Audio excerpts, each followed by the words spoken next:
Salam sejahtera, hari ini kita akan mengupas isu pemansuhan UPSR dan pembatalan PT3 2021 yang telah diumumkan secara rasmi pada tempoh hari. Sebelum itu, apakah itu UPSR dan PT3? UPSR adalah singkatan daripada Ujian Pencapaian Sekolah Rendah yang dahulunya dipanggil Ujian Penilaian Sekolah Rendah. Ia merupakan program pengujian untuk menilai pencapaian kognitif pelajar di akhir sekolah rendah di Malaysia dan diambil oleh pelajar-pelajar di akhir tahun 6 pendidikan rendah. Manakala PT3 adalah komponen pentaksiran pusat dalam pentaksiran berasaskan sekolah iaitu PBS. PT3 ditadbir oleh sekolah berdasarkan instrumen dan panduan penskoran yang setara yang disediakan oleh Lembaga Peperiksaan untuk Pelajar Tingkatan 3. Kementerian Pendidikan Malaysia mengumumkan pemansuhan ujian penilaian sekolah rendah iaitu UPSR sepenuhnya bermula tahun 2021 manakala pentaksiran tingkatan 3 iaitu PT3 untuk dibatalkan tahun ini. Kebaikan pemansuhan UPSR. Pemansuhan UPSR dapat mengurangkan tekanan di kalangan pelajar dan guru. Hal ini demikian kerana pelajar tidak lagi perlu untuk menghabiskan sukatan pembelajaran dalam tempoh 6 tahun untuk peperiksaan UPSR. Dengan ini, beban pelajar untuk menghabiskan sukatan dalam tempoh masa yang singkat dapat dihapuskan.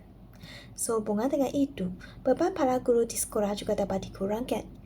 Para guru tidak diwajibkan untuk mengadakan kelas tambahan supaya sahaja tamat sesi persekolahan pada setiap hari.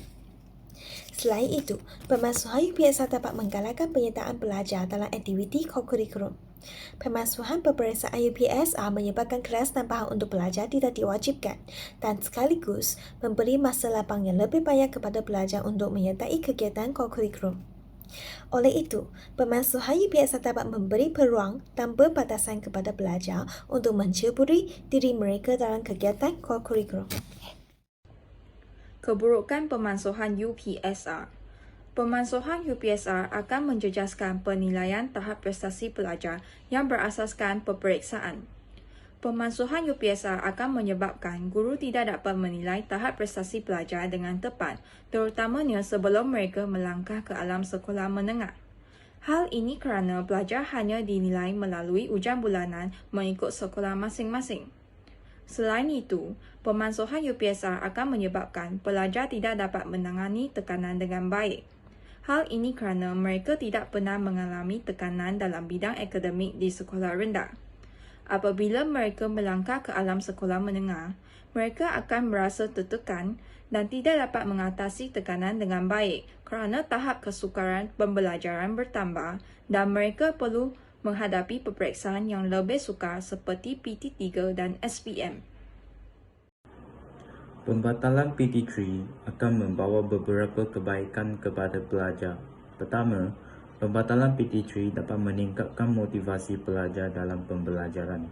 Hal ini demikian kerana pelajar dapat memahami maklumat yang sebenar iaitu mereka belajar demi ilmu pengetahuan, bukan demi peperiksaan. Oleh itu, mereka dapat merasa kegembiraan semasa belajar. Selain itu, pembatalan PT3 dapat mengurangkan beban dan tugasan pelajar yang banyak dan tidak terjadual. Pelajar tidak lagi perlu menghabiskan sukatan pembelajaran dalam masa yang singkat demi menduduk peperiksaan PT3. Selain itu, keburukan pemansuhan pentaksiran tingkatan 3 termaksudlah kehilangan satu sistem peperiksaan yang berjaya dan menekankan guru-guru. Dengan itu, pelaksanaan PT3 bukan sahaja memberi penekanan dan melaporkan pencapaian akademik pelajar, tetapi juga mampu melahirkan pelajar yang cemerlang dari segi intelek ataupun pencapaian akademik. Di samping itu, guru-guru terpaksa untuk kembali ke pengajaran dengan cara menghafal dan meramal soalan seperti sebelum PT3 dilaksanakan. Oleh itu, pelajar-pelajar juga kembali ke pengajaran dengan cara yang kurang pemahaman konsep sesuatu tajuk. Memang tidak dapat dinafikan bahawa pelaksanaan PT3 telah memberi kesan positif kepada pelajar, guru dan ibu bapa, seterusnya kepada pembangunan insan.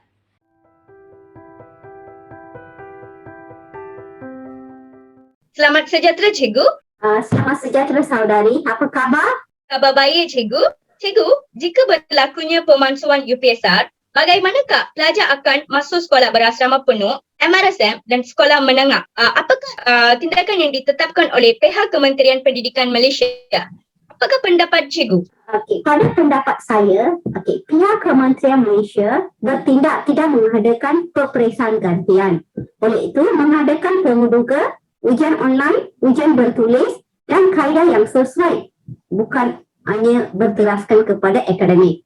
Sumbangan lain akan berterlibat co-curricular, wakil sekolah, sijil-sijil yang terkumpul yang menyumbangkan untuk pelajar masuk sekolah yang terpilih. Sehingga pada pendapat saya. Baik cikgu, kesimpulannya tidak mengadakan ujian gantian untuk UPSR sebab itu mengadakan kaedah lain untuk pelajar masuk sekolah yang terpilih. Terima kasih cikgu. Terima kasih, saudari.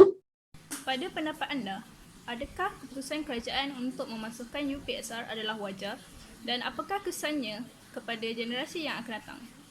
Pada pendapat saya, sangat wajar untuk pihak Kementerian Pendidikan Malaysia KPM untuk memansuhkan UPSR dan memperkasakan pentaksiran berasaskan sekolah.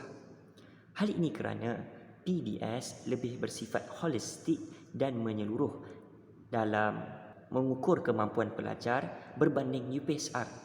Bukan sahaja dari segi kognitif akademik, malah secara efektif rohani dan psikomotor jasmani.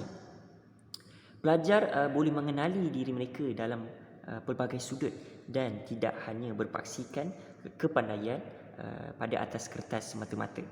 Kesannya, kepelbagaian instrumen dalam PBS akan memberi manfaat kepada semua lapisan pelajar, bukan hanya kepada pelajar yang cemerlang peperiksaan.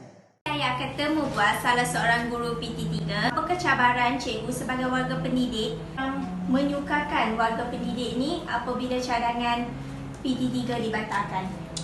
Antara cabaran-cabaran yang dihadapi oleh warga pendidik, salah satunya yang agak kritikal yang kita lihat sekarang ini iaitu adalah sistem PBD. Sekarang di rumah PDPR, jadi kita sukar untuk trace pelajar dalam sistem PBD ini.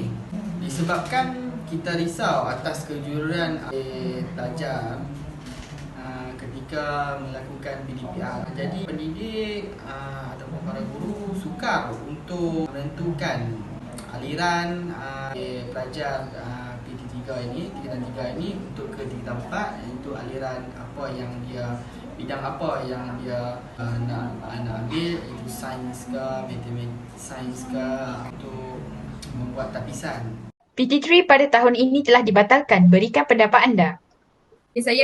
Pendapat saya, pembatalan PT3 pada tahun ini itu adalah satu yang wajar. Sebab umumnya saya berpendapat bahawa pembatalan PT3 ini memberi ruang dan peluang untuk pelajar berkembang serta membuka mata masyarakat untuk tidak menilai berdasarkan bilangan A semata-mata. Macam kita tahu, falsafah pendidikan kebangsaan FPK menekankan keseimbangan dari 4 aspek, jasmani, emosi, rohani dan intelek. Jadi sebenarnya keseimbangan keempat-empat aspek ini tidak akan tercapai kalau penilaian PT3 itu dijadikan sebagai kayu ukur lah kejayaan pelajar. Sebab penilaian itu tidak berlaku secara holistik. Maksudnya masih lagi kita kira A mereka untuk menilai pencapaian mereka. Jadi bila PT3 tahun ini dibatalkan, guru-guru akan menilai student mereka ikut kepentingan masing-masing. Maksudnya tak adalah rigid kepada sistem peperiksaan semata-mata. Akan ada cara-cara lain juga. Cara-cara lain itulah yang akan memberi ruang untuk pelajar ni membuktikan kemampuan mereka secara holistik. Bukan sahaja dalam aspek akademik semata-mata. Kesimpulannya, pemansuhan UPSR dan PT3 pada tahun 2021 telah memberikan banyak kesan terhadap masyarakat tidak kira lapisan umur. Oleh itu, harapan kami adalah semoga sistem pendidikan di negara Malaysia dapat ditambah baik dan diperbaharui supaya ianya menjadi lebih efektif dan lebih baik daripada sebelumnya di masa akan datang. Terima kasih.